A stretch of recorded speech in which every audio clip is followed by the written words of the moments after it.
Yo! Ako si Zaki at eto na naman ang panibagong episode ng Zaki Reacts. Ang papanuorin natin ngayon ay syempre isa buhay battle ulit.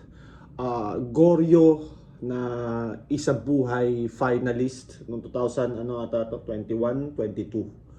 Tapos si Rafia naman, nag-isa buhay na rin. Sabong nangyari kay Raf nung unang isa buhay niya. Yung na quarterfinals, nalaglag siya ng quarters kay Slack1 sa isa sa pinakamalaking upset sa battle rap nung panahon na yon. Or sa tournament nung taon na yon. Anyways, umpisahan na natin ngayon ang Goryo versus Ruffian.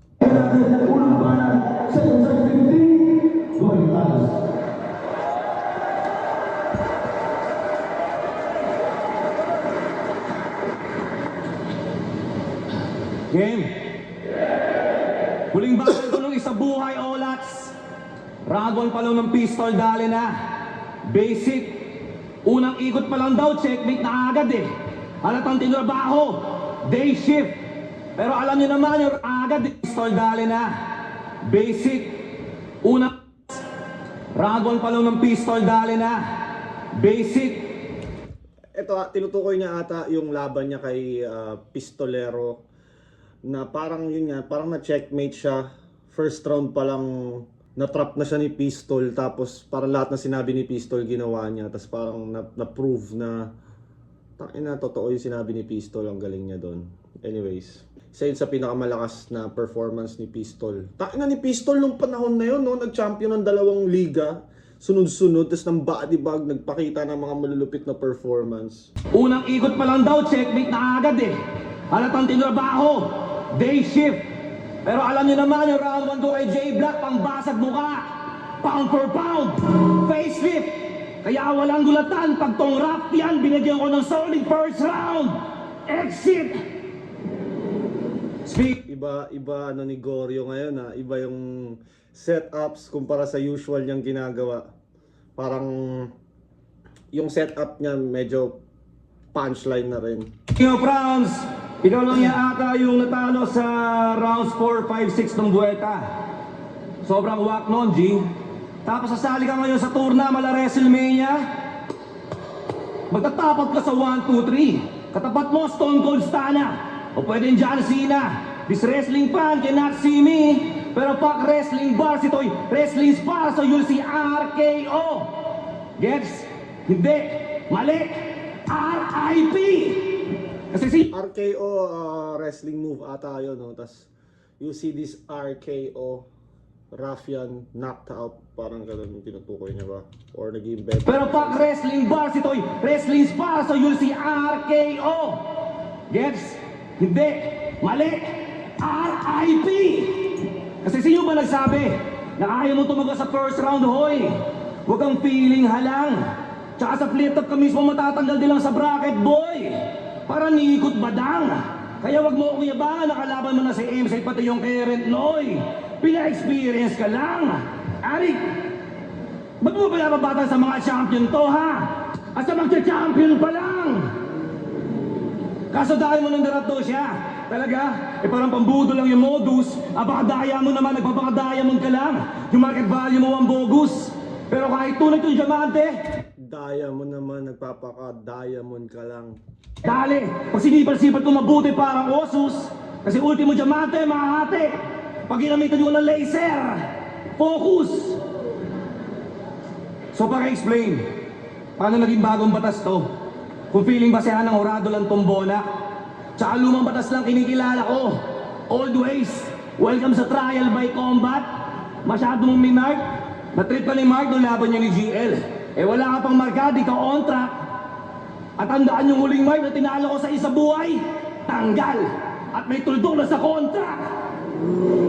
Kasi Tayo na halos lahat na nung nireview ko ngayong second side 15 may bara kay Apex. So parang isang buong event siyang pin-promote ng mga flip-top artist. yung mga Apex dito, taas kamay. Taas kamay. Wala. Mga gunggong. Just stay in your zone. At pakisabi kay Mr. Cagente, kung ayaw niyang pinapauwi, stay at home. Ano Raf? Ayaw ka pinapauwi, stay at home! Gamit ko ng mga Chief Angus para sa reaction umaapaw. Pero tandaan mo tong flip top galing underground, homeboy. Di gagana dito haring araw. Kasi aminin na natin, nadilan to kalaban ko pati kayo. Ngayon tong fleet admiral pinadala ng world government para lamang sumalba. Tsaka hindi talaga si Zoro kundi si Akainu yung pumunchline. Kaya dibdib itong ace, butas na. Kung sinasabi niyo alas ng baras, matatalo sa sugal. Yeah, sugal. Dahil pagtapos mong umiyak, retire ka. Kaya paano naging ACE? Baka A to Z. Natalo na nga, naban pa. Upal asa ka. Kahit gamitin mo sa akin yung mga audience ha, sa mga issue sa battle rap, you'll still die, bitch. Di ka gana yung crowd control sa aking mind control. Jedi mind tricks. Daig mo pang nilaban ni Arik sa lobot na Arik tapos saksaan ng war freak. Pero kung gusto niyo ng chismis, pinapapatay ni Amo tong rap-rap na aso at yun ang bagong issue. Na maglabas ng magazine si John Wick. Kaya gun burst ba? 4x4 setup? Lagay mo sa akin alanganin. Kasi itong 45 ko nagiging 46. Bow! Di mo malalaman sa nanggagaling. Fast forward pang road to finals sa pupresi ko na napapala rin. Kasi itong 4 bars ko daig pa 4x4 walang rap road sa akin. So forgive me, na kahit mag-overtime ka din ang uubra. Tayo na sa 4 life ako sa scene. Ultimo edad ko sa liga divisible by 4. Do the math. Gets nyo? 4x4, sweet 16s. At ay 4 bar setup on its finest. Yung simpleng talas naging lightsaber at pinamalas ko lang yung dark side of the force. Parang sinasakal ka ni Darth Vader kaya... Hindi kasi ako nanonood ng Star Wars eh. Alam ko si Darth Vader, ano yun eh, di ba sa Star Wars yun. Hindi kasi ako nanonood nun. Tain na ngayon, hindi ko siya, parang hindi ko siya ma-enjoy. Sinubukan ko siyang panoorin, pero parang wala pa sa kalahati na ano na yung attention ko. Pero alam ko isa sa mga classics yung Star Wars kasi yun nga, sikat na sikat siya. Down! Kung ako sa'yo, magtawagan na ng tropa, bayaran mo na malaki, tapos gawin mo kaampe para fair. O kaya magtawag na kayo ng punerarya. Hindi na ito aabot ng urgent care. Hindi ito base match, ito ay no match. Parang business class sa piece of fair. Pero pak, rough yan. Ako yung rough one. Patay tuntuta sa grizzly bear. Lakas! Tulog lang yung tao pero puno ng bars.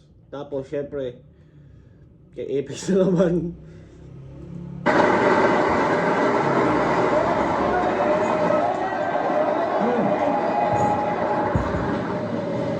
Game. Ang ina mga banat yan. Halatang one of the lamest. Ang daming tumamang punches, pasok lahat kay Apex. Yun yung sinasabi ko. Pasok lahat kay Apex.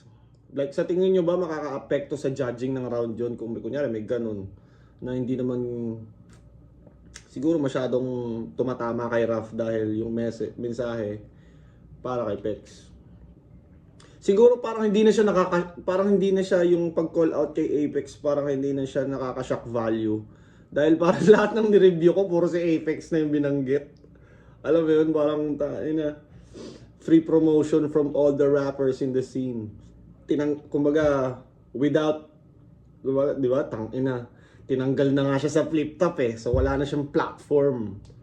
Tapos, yung mga rapper na nasa platform, yun yung nag-promote sa kanya. Kahit sabihin mong masama yung sinasabi or what, promotion pa rin yun. Or yun na, it helps him stay relevant. Game! Nag-chat si Arik. Sabi niya, game ka sa buhay. Sagot ko, Omsim, ano pa nga ba? Kaso nung nalaman mula sa unang batch ang kalaban, ako'y wala palang gana. Madaling Unang batch siyang kalaban, ako'y wala palang gana. Kulit eh, no? Tapos yung mga tao, di nila nag-gets yun siguro, o gets nila pero wala lang sila. ay sa buhay. Sagot ko, Omsim, ano pa nga ba? Kaso nung nalaman mula sa unang batch ang kalaban, ako'y wala palang gana. Madaling mapuksa ka. Bagamat may tala sa pangalan ay hindi ka dalubhasama. Kurol pa tong bulol na mimihasa. Pilit na ibabaon parang gahasa. Hindi ka nakilala. Nilalaro niya yung hasa sa talas. Kasi nga yung talas, matalas na, di ba? So, Parang sinasabi niya is mapurol pa si Gory. Kadalubha sama, purol pa tong bulol na mimihasa. Pilit na ibabaon parang gahasa. Hindi ka nakilala, Goryo. Kaya di mo kami magugoyo. Kinukumpara man yung sarili kay Gregorio dun sa batang general. Sa mga hero't heroine, adik na ako palaging kriminal. Tanong mo tsuhin mong si Plaridel. Di ito unang beses na makapatay ako ng bayaning Del Pilar. Kaya history lesson mula sa guro mula Rizal. Namatay si Gregorio dahil sa pagprotekta sa presidenteng si Aguinaldo. Kaya Rick, okay lang bang badayin ko to, total banuto? Okay lang? Okay lang para matuto? Tignan mo, maulit man yung kasaysayan, mamatay ka man dyan. Walang pa kayong pangulo. Kasi sino ba to? Si Goryo, dating fake, naging ghostly, wala pa rin bumibili habang ako'y hindi matatawaran. Di ka na makikilala, dami mong maging pangalan. Ghostly, ligaw na kaluluwa yan. Puta sa akin, wala to, mananalangin ka gago. Ang kakailangan nitong Parang may ano na rin si Raffia, no? Dati parang simula pa lang aggressive na siya kaagad eh. Ngayon, nag-start muna siya sa slow pace na bars lang. Parang nagbe-build up lang siya. Tapos eto na, lumalabas na yung aggression niya ulit. Which is the right, kumbaga 1 minute and 30 seconds, parang ito rin yung pinakatamang moment or gitna na para ipasok yun eh. Kasi pangit din, syempre tournament, hindi rin pwedeng sobrang laid back mo masyado buong round. Syempre tournament yan eh, so kailangan makitaan ka rin ng, alam mo yun, kumbaga parang pampukpukan na bara. Syempre, it's a battle, hindi ka pwedeng sobrang easy going. Espiritu Santo, ito magaling, malabo pa. Bloody Mary, makikita yung ghost sa salamin ng kabaong niya pag hindi ka natansya. Dugo mo sa kalsada, di mabubura ng paborito mong sabon yung mantsa. Pagkat sa pagkasa yung range ay sobrang close. Parang fuckboy sa beach. Pagtapos kitang putukan sa kita iiwan ghostly, ganun mang ghost. You're a fucking joke. Di ka kinakatakutan. Scary movie tong multo ay tinatawanan. I am him, tanong mo man kay Marlon Wayans, wala yan. Malapak man sa laro, tong multo food trip to parang lunch. O si Rafian, Pinoy na Pacman, kilala din sa punch pagdating sa ring. Mababaw pa pinanggalingan itong multo, parang balon lang sa daring. I'll bring home the ring, tangina mo spade, wala kang mapapala. Mas matalas pa sa talas tong dala kong kataga, mas biyasa. Walang paki sa multo, katawan mo ay magiging pataba maya-maya. Kasi kailangan sumunod sa oras, sa buhay nga pala.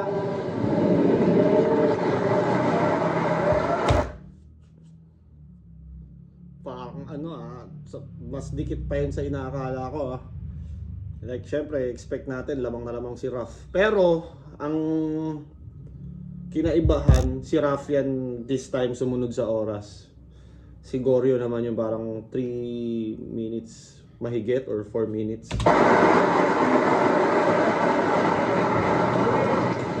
Para sa inyo, kanino yung first round? Sa akin, sobrang dikit na dikit lang. Hindi ko pa masabing lamang si Raff doon. Pero yun nga, malaman yung kay Raff, maikli na malaman. Wala masyadong feelers ba? Wala raw pa kayong pangulo. Gagong to. Malamang tatong mo yan. Tinanong mo eh. Bobo ang put. Hindi mo tanongin. O di sumagot pag tinanong mo, disrespectful yun. Pag tinanong, Respectful na pala Raff yan bobo ang put. Hindi mo tanongin. O di sumagot pag tinanong mo, disrespectful yun. Bobo. Tingnan mo. Disrespectful yun. Nakakatawa. Okay na. Tinanong mo, disrespectful yun. Bobo. Pero balita ko, pinadala ka ng baras. Cool. Pero akala mo ba, kinapogi mo yun, bro? Pinadala ka na nga, tuwan-tuwa ka pa. Bobo ang puta. Ungas, ayaw lang nila sa'yo. Oo, mayor nyo, papadala talaga kita, tangina ka eh. Di mo napansin? Walang may gusto. Ipinadala ka na nga, proud ka pa. Tanga! This is my shit mo yung gago. Kasi walang matinong munisipyo ng Rizal ang kukuha ng teacher tapos rap yan, tama? So ang tuturo mo, paano bumunot ang 45? Teacher tas battle rapper yung standing 7'4". Hindi man lang nag-75. Pero kung gusto mong pumasa, ito palakol. From Benguet, pampugot ulo ng Northern Tribes, pamputol sa punches mo na sobrang reach. Dahil Sim, dahil pa si UMB 7'5". Pero siya si Rap yan. Real name, Wilson Sablan. Sablay, di ba? Batang nilaban sa poging vet na middle age. Yeah! Siya si Wilson the Boss. Pambata. Yung mga reference, habang sa akin, pang live news, pang front page. Yeah, siya nga si Wilson the Boss. Yung bata na bumangga. Pero Rolando Mendoza ang nag-road rage. Dahil kung yung bus itong Wilson pambata. Rolando Mendoza yun yung nang hostage ng bus, di ba? Tama ba? Wilson the Bus, tapos Rolando Mendoza. Damn. Alam ko anong taon ba yun? Nakalimutan ko anong taon yun. Basta live sa TV yun eh. Tapos biglang may nang hostage ng bus. Tapos alam ko mga foreigner ata yung sakay nun. Kay Rolando Mendoza ang nag-road rage. Dahil kung yung bus itong Wilson pambata, yung bus ko, na balita na may mga batang hostage. Kasi age does matter kung iisipin nyo. Dahil yung maturity mo bilang rapper sobrang low level, tas supot. Ngawa na ngawa nung hinampas ni Harlem yung put niya sa battle, oh. Nawalay angas at puot, tapos ako binatukan daw pero chill mag-handle. Di na rattle, wala just fucking shrug it off, tapos tong bata pinalo lang sa puwet, umiyak agad. Gen Z, tangina sobrang soft. Eh paano ko maniniwala na malayo URL ka? Eh childish ka, nasa gunbars mo din nag-a-align. Feeling first person shooter, born sinner. Tapos dadaling ko to sa Columbine. Lalagyan ng serial number ng serial killer. Chop-chop tong warrior is a child. Sa Hannibal Lecter, Jeff Dahmer at Ted Bundy pinag-combine.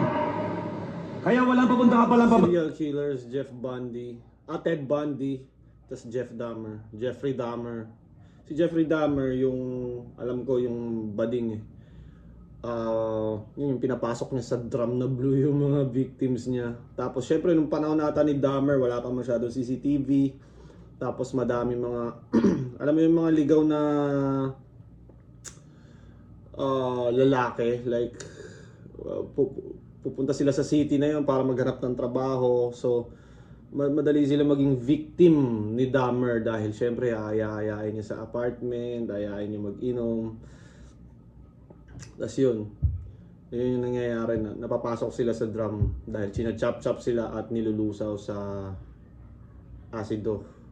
Tapos si Ted Bundy naman, alam ko, para siyang sobrang charismatic na serial killer na nagkaroon pa nga siya ng fans nung hinihiring na siya nung on trial siya Nagkaroon pa siya ng fans dahil maraming naniwala sa kanya. Pero sa totoo lang, isa siyang motherfucker talaga. Sobrang sama niya kasi binubrutal niya talaga yung mga napapatay niya Talagang meron pa nga parang kinakagat niya pa doon siya nahuli. Parang may bite mark. Tapos yung ngipin niya lang talaga yung parang fit na fit. Tapos yung panahon na yon hindi pa ata parang bago pa lang yung technology na yung bite mark gagamitin as evidence. Wala pa atang DNA, hindi pa nagagamit as evidence yung DNA nung panahon or wala pa silang ganong klaseng technology para ma-solve yung ganong crime. Anyways, sumaba na masyado tayo sa mga serial killers. Balik na ako, boy. Stuck ka na. Tatanda ka lang dito walang dating. Pag bimistulang ka lang pulubing, stuck dito sa metro. Gago, dadaigin mo pa si Twain. Bakit? Sino bang natalo mong top tier dito? Na malakas? Wala, di ba? Asa mid-tier ka pa rin. O kala ko ba pinadala ka ng baras? Eh ba't wala ka pang nararating? Ganong klase mga ahente kinakatuot ko sa trabaho yung mga top performer na mas marunong pa sa manager. Astang silabos mo. Yung mga humihingi ng promotion pero ang lakas naman umabsent. Hindi mo malaman kung ano gusto. Call center bars. Kaya wag mo kuya ba, wala ka pa 150k sa basic pay. Baka sampal ko sa'yo payslip ko. Di kita bibigyan ng increase, di kita bibigyan ng bonus. Di ko i-approve mga leave mo. Ay ano, bugbog sarado na tong bata. Tong parenting naging crime scene. Pinagsasaksak ko na tong si Rapian, sobrang gory. Yung established si R, 18. Nawawala ka na ng malay sa hinain ni Arik. Namolest at Betchin, magiging toma mo hanggang sa pagtanda mo tong ginagawa ko. Jeffrey Epstein. Kasi di ka hitman, di ka gunman. Di ka Rapian, di ka felon. Angles ko Anunnaki, aliens, demons. Tapos sa'yo, Coco Melon. Binabasahan na kita ng ghetto gospel. Pinalaan mo sa'yo, black sermon. Binibigyan kita ng shots after shots. Pero walang asin at lemon. Pero linawin ko lang, walang masamang maging bata dito sa eksena. Swerte mo nga eh, hindi mo na kailangan mahirapan sa pag-invent. Ayusin mo na lang galaw mo sa loob at labas ng liga. Maging respectful sa pag-present. Para to sa mga tulad mong batang MC. Galangin yung staff pati yung mga audience. Kasi pantay-pantay ka. Buti pa ako, magalang ako sa mga staff, magalang ako sa mga tao doon. Hindi ako nangungulit. Hindi ako gumagawa ng mga sumusunod lang ako sa patakaran ng liga at ng mga staff. Yung mga staff doon laging binibigyan ako ng beer stub. Pero di na ako pwede mag-beer. Tulad mong batang MC. Galangin yung staff pati yung mga audience. Kasi pantay-pantay tayo dito sa The Tent. Kaya wag kayo mag-feeling na kayo may-ari ng liga ngayong gabi. At umastang kayo yung nagpa-event. At last, matagal na kitang kilala, Rapian. Ewan ko lang kung merong mga memories na tumatak. Ito yung mga panahon na di pa ako uprising noon. At yung mga MCs, iisa lang ang bagsak. Hayaan mong kwento ko sa'yo, boy. Kaya bitch, let me take you back. Nasa round 3, let's open a can of worms. Buksan natin yung Pandora's box.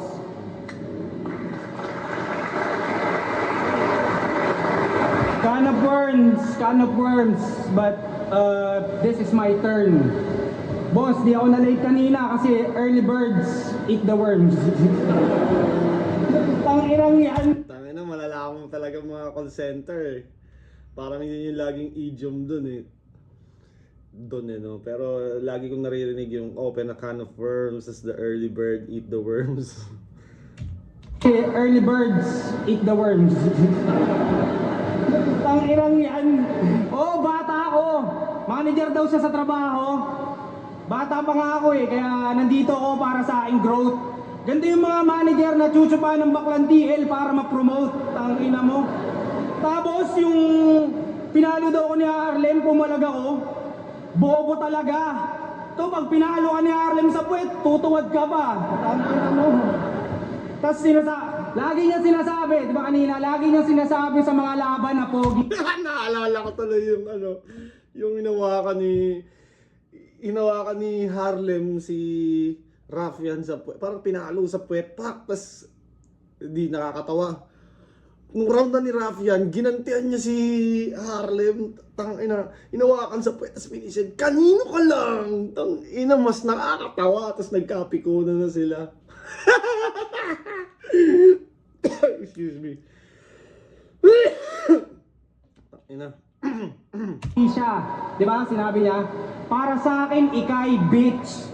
Pogi daw siya, pero sa grupo nila, si Saito pa nasa Pinay Flix.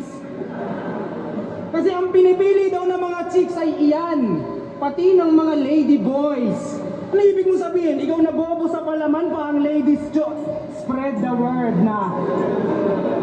Spread the word. Pati ng mga lady boys. Ano ibig mo sabihin? Ikaw na bobo sa palaman pa ang ladies spread the word na. Spread the word na. Diyan na Bobo sa palaman pa ang ladies' choice. malabas ng bahay pag may pimple. Pag sumasakay sa jeep, gusto niya driver kalapit, tas magpapakyut siya sa side mirror.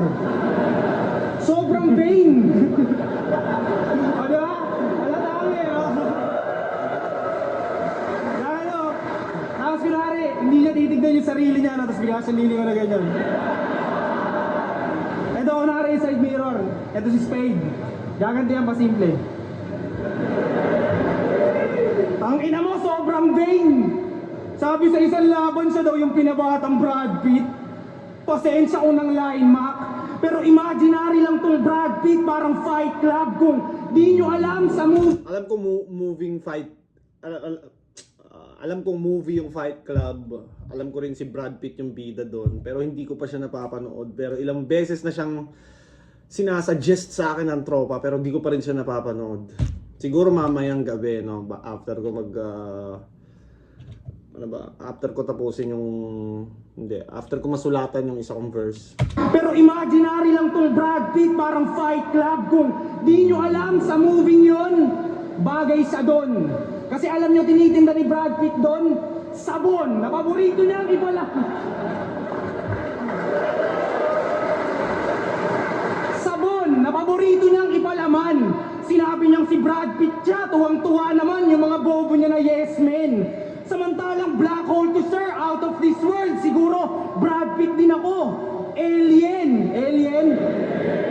Iba't ibang halimaw over time. Ben 10 from Brad Pitt, laban niya ay Poison, siya naman daw papatay kay Grigor, ang pangalan naman Elsa. Lumang talas ka na Goryo sa Lando, ikaw yung makalawang na lanseta. Baka maban ka din, teka, basta makapag-referensya, kahit maging babae siya o lalaki, pwede na. Tangina Elsa tsaka Brad Pitt, pwede mag-chill. Ngayon puputukin ko tong mahangin, kasarian niya'y malalaman natin, parang gender reveal. Pwede mag-chill. Tingin mo moment mo tonight, pag malamig ka na't patay, doon ka na magiging si Elsa pagkat frozen yung bangkay. Kaya bro, mga ganyang Elsa reference, let it go. Brad Pitt. Elsa reverence, let it go. Parang train of thought na rin yung ginagawa ni Raffian. May identity crisis ka lang and it shows, and I know that you're in. Kailangan mo hanapin sarili mo, ghost. You need some soul searching. Kaso, mahihirapang mahanap pagkat itachap-chap sa apat, tas itatapon sa dagat. Total, overage na din yan. Tas hiwa-hiwala yung four of spades na disband. Pero, di na yun unique. Nasabi na ata yun ni GL. Kaya papalu-paluin na lang pala ng palamukha niyang si Spade walang tigil. Basag yung mukha mo, makilala ka pa ay malabo. Karumal-dumal at brutal para ay Goryo yung senaryo sa harap ng mga tao.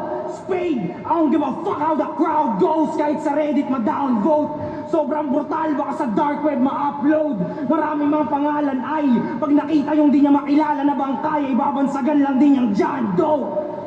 Pakina, sumunod ka naman sa oras mo yun. Overtime, boss.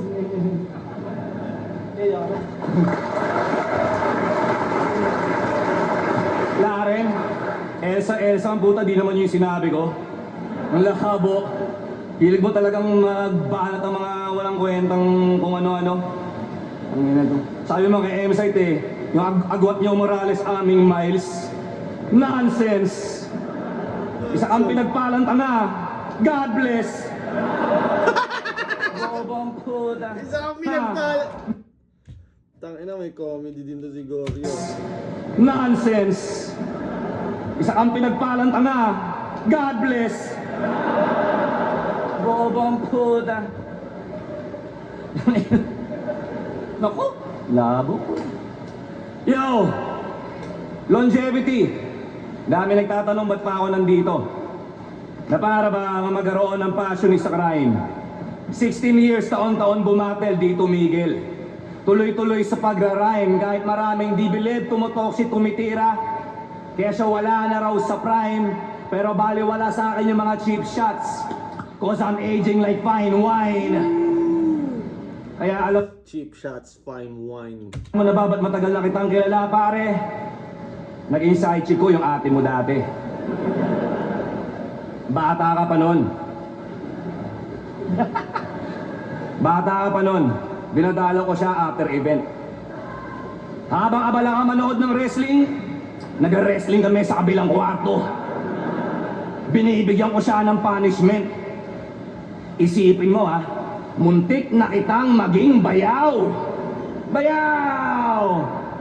Lungkot ang puta. Hindi, joke lang. Biro lang. Panghatak lang ng AdSense. Pero gusto ko lang kasi makita yung reaction mo sa bullshit ko. But you know, di ka sure, bayaw, jokes are half meant. Yeah! Pero seryoso na.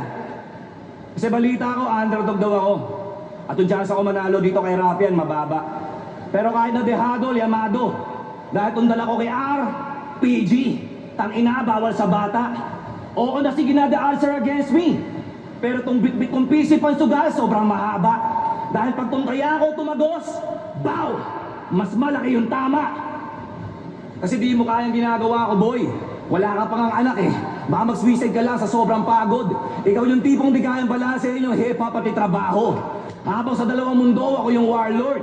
Kaya fuck you pati sa nagko-content na nagsabing makakapuntos tong wins tong bola dito sa hard court. Dahil di kagana yung sinasabi yung easy win sa player na lagi naka-hard mode. Kaya ano? Kaya mali-mali ako sa battles, tama? Nauutal, nabubulol, nagchochoke pag nagkataon.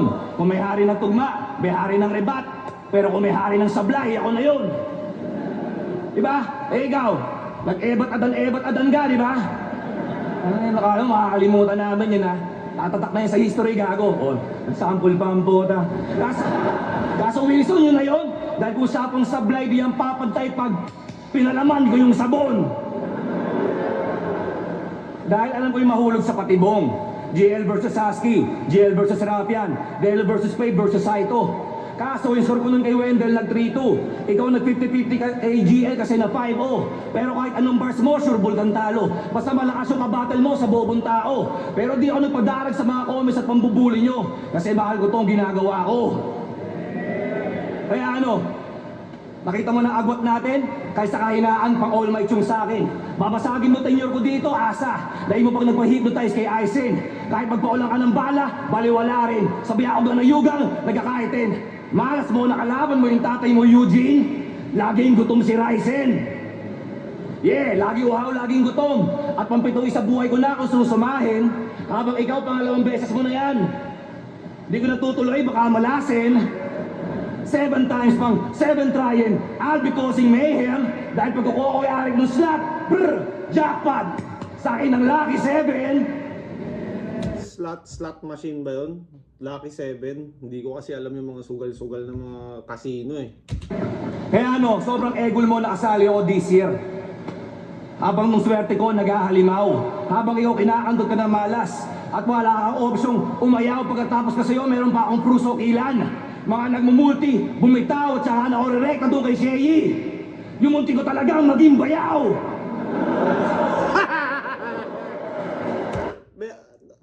Sino ba nagsabi? Si Apex ata sa battle niya kay sa battle niya kay Goryo, 'di ba? Na parang ano, ewan ko kung totoo 'yun. Syempre, hindi na natin masabi na muntik daw niya maging bayaw. Anyways, Talagang maging bayaw.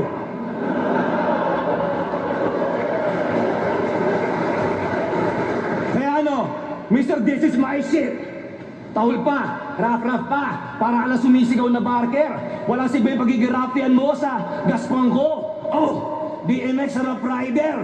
Pinakita ko lang mabuti yung pagiging dominant ko. Ikaw yung tuta doon sa master, dahil di ka ganang pagka-big dog mo, gago big boss to. Don Vito sa Godfather. Kaya ano, hayaan nyo na ako magkasala. Pakita ko na si Father pati si Reverend. Dahil babaliin ko na leeg ditong aso. I am legend. Next ako na isa po. pinaka nakakalungkot na scene sa I Am Legend is yung kinailangan niyang sakalin yung sarili niyang aso dahil nga magiging zombie na. Boy, tsak na gas! Lahat ng MC threatened. Pero safe ka pa, ligtas ka pa, kasi all dogs go to heaven. Na all dogs go to heaven kahit yung nakangagat? Hindi. Joke lang. Ang ina no? From All Might, naging tatay siya ni Eugene, tapos naging ace. Putang ina, wala kang desisyon. Tama ka, munti ka muna maging bayaw si Sheyi kasi pinuwitan niya yung kapatid mong si Arian De Leon. Sabi ni Arle, may video daw pinapakita dati. O, di ba? Tanginang yan, pati yung gusto kita maging bayaw, tapos sinita mo yung aking pag-i-ebat adan. Alam mo kung sino naghahanap ng bayaw? Andun, hanapin mo si Shernan. Wala nang bayaw. Tanginan to. Pero kahit dahil sa kanya, napunta ako sa undercard. From the bottom of my heart, gusto ko pa ring alayan si Spade ng deserve niya na flower. Biruin nyo, 16 years nang nasa flip top, pero taon-taon pa rin may battle. Palakpakan naman natin, gago. Pero hindi ka pasok sa panlasa nila, master.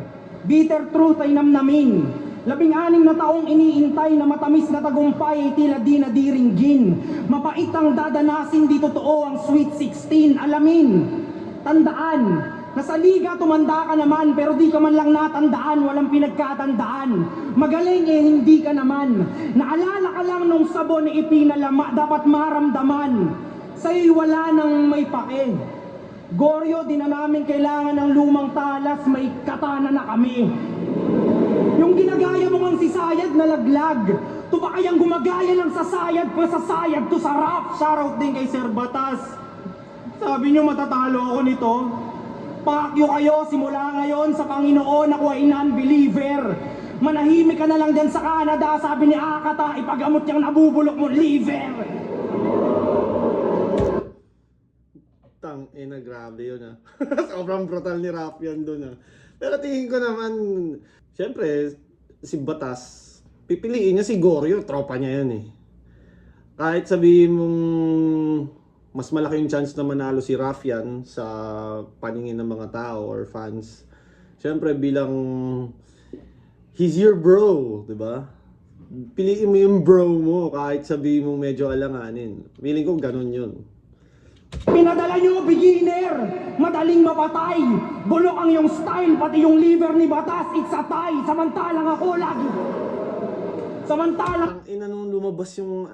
Ang totoo kaya yun? May sakit si Batas sa atay? Si Akata ata nagsabi nun eh. Sa...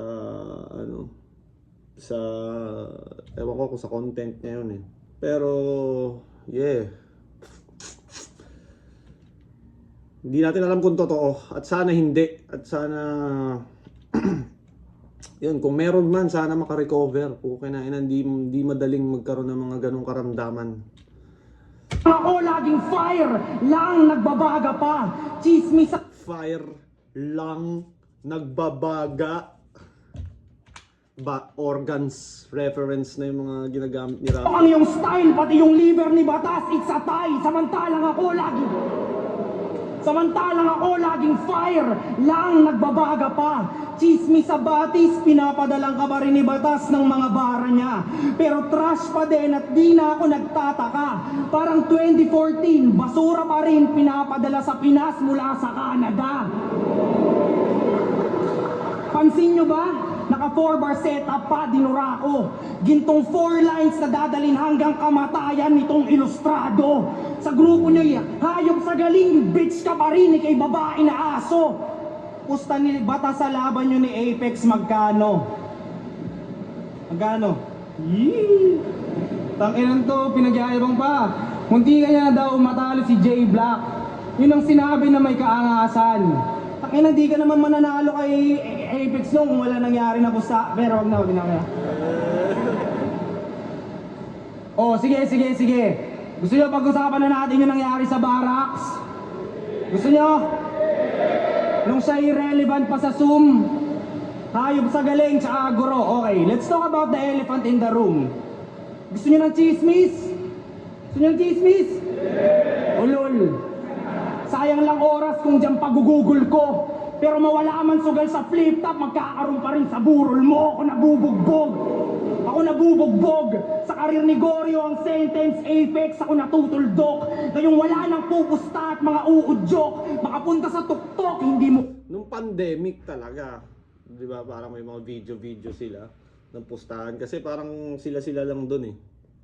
Pero etong ngayon, mga live event, maraming tao, wala akong nakikitang ganun. Siguro kung may nagpupustahan man dyan, tao sa tao na lang. Kunyari, isang tao sa isang tao, ganun lang. Parang normal na, parang anything, parang nanood ka ng UFC, kay Pereira ako, parang ganun na lang. Kaya yun, pero magkasugal man ngayon, tandaan nyo mas mataas sa spade tong diamond, kaya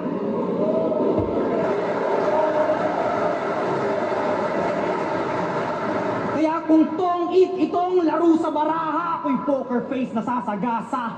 Malas ka pangahas ngayong nag-cruise na ang landas natin pakara. Kung sa sugal ka pa aasa, walang pag-asa. Ngayong alas na ng barasang lumabas, magkabalasa. Kukuhanin yung ginto, matatamasa.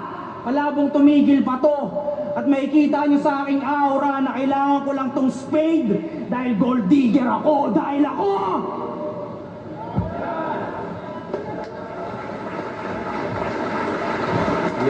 Friendly battle na isa buhay. Second side 15, Rockian versus Scoring Talas against Pambeses para sa kanilang panel. Ang mga tarong na ito, 5-0, advancing Chase sa buhay, magayat ang lahat para kay Rockian.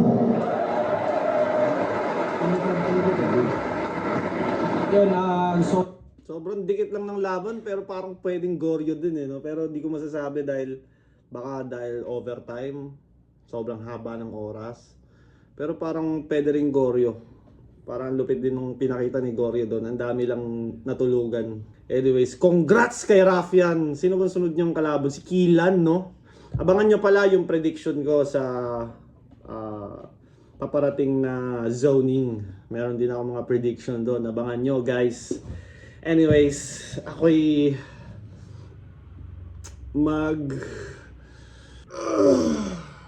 maghahatid ng aking kinder. Yun. Shout out Baby Jack Apparel, Crown Manila, Floodway Hustler, Flip Top. Syempre, sa kung ano-ano pang mga sumusuporta sa atin dyan.